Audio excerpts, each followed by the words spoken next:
রাধে রাধে। ভগবান তার 24টি অবতারের মধ্যে 23টি অবতার নিয়ে নিয়েছেন, আর একটি মাত্র বাকি আছে, যেটা কলিকালে কল্কি রূপে তিনি অবতার নেবেন। ভগবান আমাদের মতো আশ্রিতদের মনের অবস্থা বুঝে শ্রীকৃষ্ণ রূপে পৃথিবীতে অবতার নিয়েছিলেন। তাই ভগবান শ্রীকৃষ্ণকে পূর্ণ অবতার বলা হয়।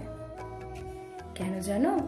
কারণ তিনি তার বন্ধুদের সাথে গরু চড়াতে যেতেন, মাখন চুরি করতেন, বাঁশি বাজাতেন, নাচ করতেন, গান করতেন, গোপীদের জন্য জোরে জোরে কাঁদতেন, জোরে জোরে হাসতেন।